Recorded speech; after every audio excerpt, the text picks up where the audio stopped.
Hello, and welcome back to my channel.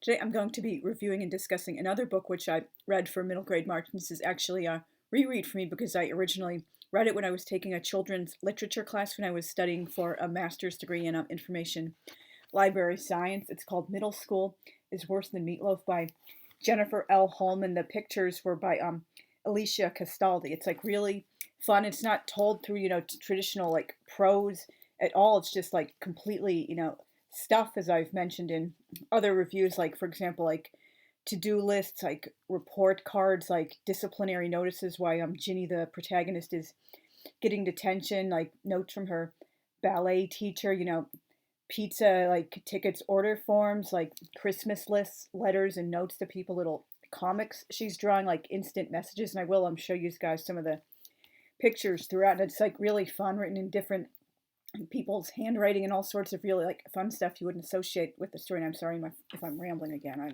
really do need to get better with that. And here's the synopsis. Ginny has 10 items on her big to-do list for 7th grade. None of them, however, include accidentally turning her hair pink, or getting sent to detention for throwing frogs in class, or losing the lead role in the ballet recital to her ex-best friend, or the 1,000 other things that can go wrong between September and June. But it looks like it's shaping up to be that kind of a year. Here's the story of one girl's worst school year ever, told completely through her stuff. It's like really fun, even though it's not traditional prose. You really get to know like Ginny and her story just so well, and like these like cute little things on the front, like inside cover. I'm sorry if I'm forgetting the technical term for this part of a book. They like show up in the not the margins, like the bottom and the top of the book periodically. This little like doodles Ginny draws, and that's like really a cute continuity throughout the book. And this is the Ginny's big to-do list, which she originally writes, and as the year goes on she like crosses things out and adds little notes to them, but like a few of them do fortunately come true for her. Number 1, get a dad. 2, get the role of the sugar plum fairy in the Nutcracker. 3, look good in the school photo for once. 4, do something with hair to make nose look smaller. Color, perm. 5, win something, anything. 6, try to be friends with Mary Catherine Kelly. 7, get pink sweater back. 8, convince Mom to let me go see Grandpa Joe over Easter break. 9, get Henry to chill out. 10, ignore horoscopes whenever possible.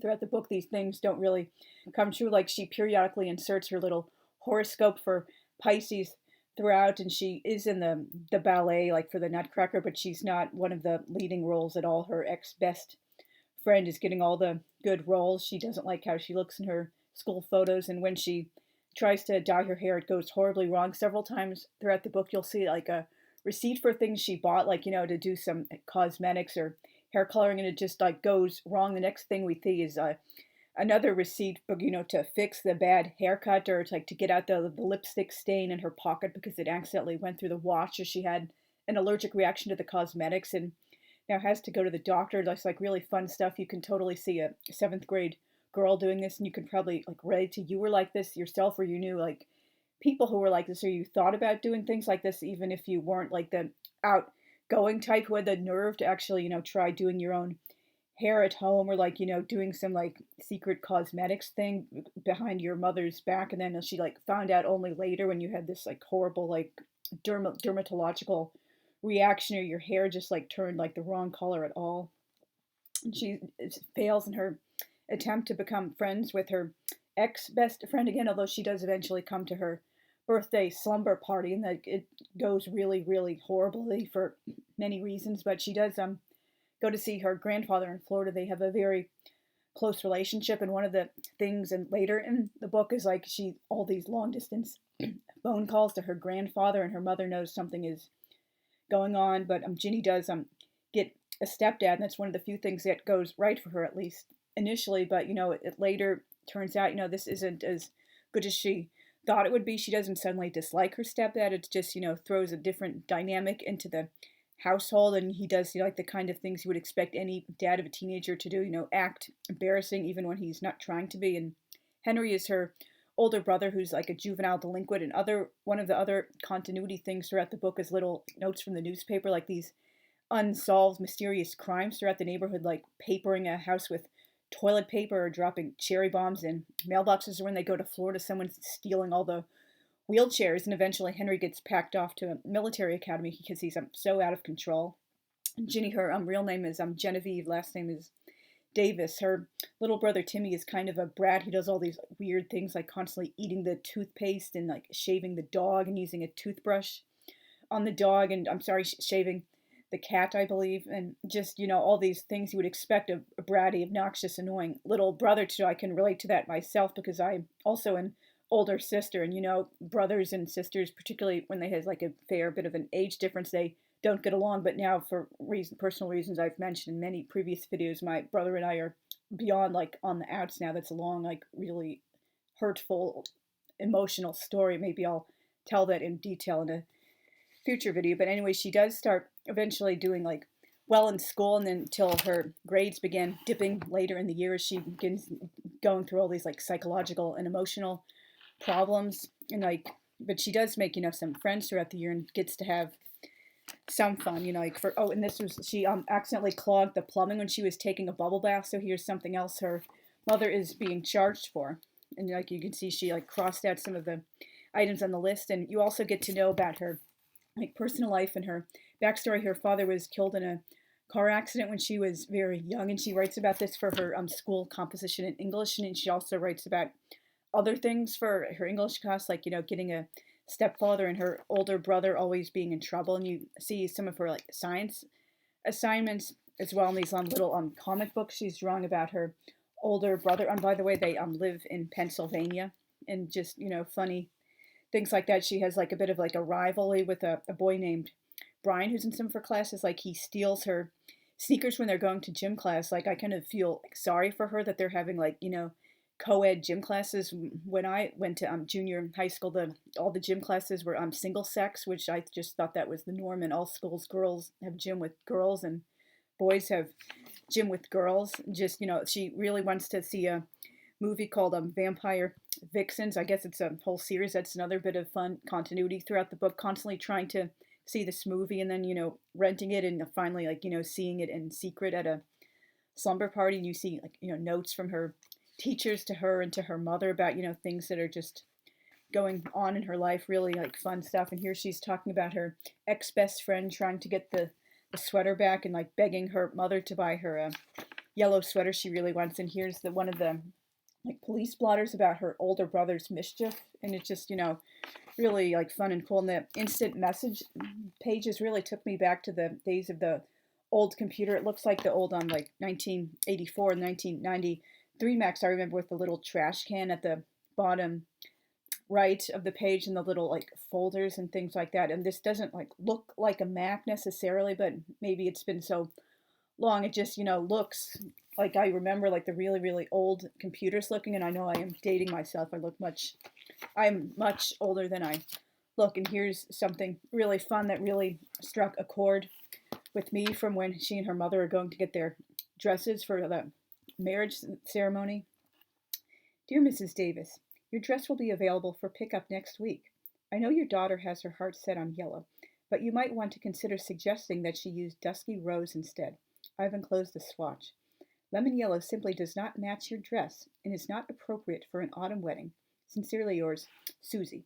And as we find out from a later bit of stuff in the book, Ginny indeed goes ahead with wearing the yellow dress, so she kind of sticks it to this like by the rules like weirdo who's like, oh, God forbid you wear a certain color at a certain time of year. That's just like totally beneath contempt and beyond the pale of etiquette. Like I never understood why some people think like everyone has to be all like matchy in a wedding, or like only wear certain colors at a certain time of year. If I married a husband and I'm close enough with enough women to have an actual bridal party instead of just my matron of honor, who would be my dearest, oldest friend, whom I've known for like I think over 35 years at this point, I'll just tell them, look, wear whatever colors you want, like whatever makes you feel happy, what fits your style. I don't care if you all have the same like hairstyle and style of dress and makeup style. Don't even wear makeup if you don't want to. Like wear whatever jewelry you want or jewelry you don't want. So that's just something fun you can totally relate to Ginny about. And we also see like statements her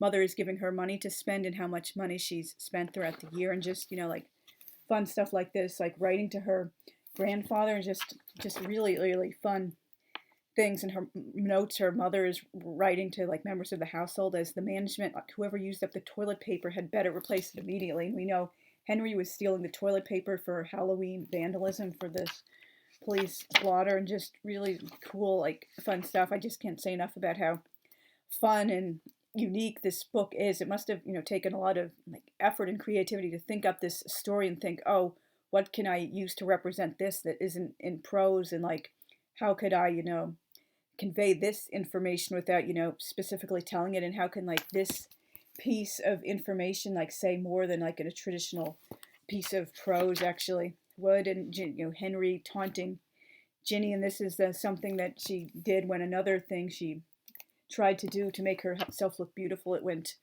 totally wrong, and she gets like detention more and more throughout the book. And then we learn about her like science project she's doing to make a brain and like Christmas presents she's getting. On hears about the wheelchair theft when they're visiting their grandfather in Florida while her mother and her stepfather are on their honeymoon. And this is Ginny's New Year's resolution. She makes some new resolutions, but again she keeps crossing them out and adding notes and stuff. 1. Try harder to be nice to Bob. 2. Focus on ballet. Advance toe shoe lessons. Find other transportation. 3. Get a lead role in Swan Lake. 4. Get a date for the spring fling. 5. Do something with hair to make nose look smaller. 6. Win something, anything. 7. Try harder to be friends with Mary Catherine Kelly. 8. Have a cool birthday party. 9. Really get Henry to chill out. 10. Ignore horoscopes whenever possible.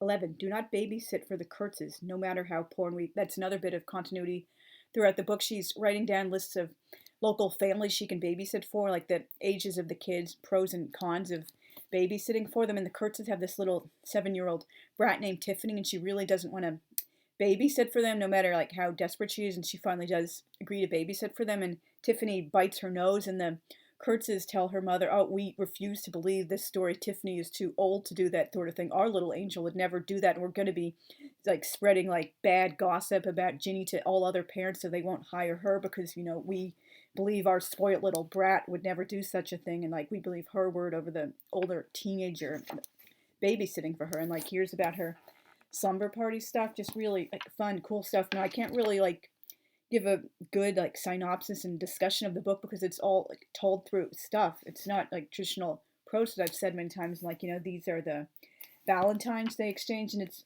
really fun. You can read the book in one sitting. It's so super duper easy to understand, and just so many unique, different little ways to convey information along with the bits of continuity throughout the book. And I really like the relationship with her grandfather. I still miss both of my grandpaps. My paternal grandpap passed away in August 2005, and my maternal grandpap passed in January 2017, and I only have one living grandparent at the moment, so that's kind of something that has always been like emotional for me since I began losing my grandparents. When I read stories that include grandparents in them and close relationships, I just missing them and wishing they were still here and that we had had more time together and that I had lived closer to them, because I moved out of Pennsylvania when I was fairly young, and we went back to visit like regularly, but as I got older, we just didn't visit as often anymore, and it's just wishing you had been able to do things differently, or you had more time with them, or you could like go back in time and like see them again one more time. And like Ginny breaks her arm at one point trying to climb after Timmy, who's trying to fly, and just so many wonderful things. Unless like if you've lived through junior high school, regardless of whether you're male or female, you can definitely relate to this book, unless you're one of those two perfect people who's like was always like popular and got good grades and had a wonderful perfect family life, and you're just like totally like unrealistically perfect. You could totally relate to this book. It's just like so fun, and I just cannot recommend this book enough. I'm glad I was able to reread it. Oh, and by the way, I read it for the prompt with a book with 5 or more words in the title, and this is also a contemporary book. Let me see what year it was written in. I know I read it first time in 2012, maybe 2013. I would have to look up the exact date of the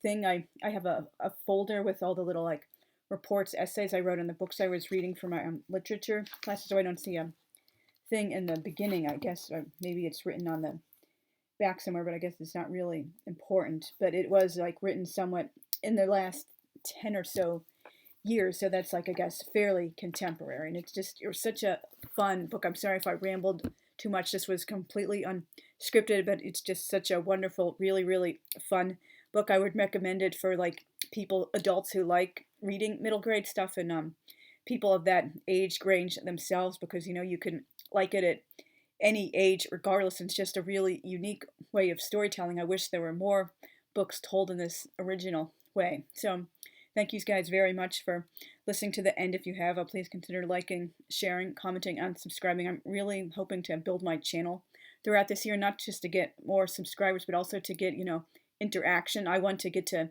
know my subscribers, and that means, like interacting in the comments and, becoming hopefully virtual friends with them. And I am looking forward, hopefully, possibly, for future buddy reads and collaborations if people genuinely like me and want to do those sorts of projects with me here on BookTube and AuthorTube. So thank you guys again very much for watching. I'm not sure when my next video will be, possibly Friday. I might, if I can finish one of the other books I'm reading for Middle Grade March in time, to do a vlog about it, or just maybe something more geared for my subscribers who like more adult, so-called serious books. But anyway, regardless, my next video will be, if not on Friday, then maybe on Sunday or on Monday. So see you guys very soon. Thanks. Bye.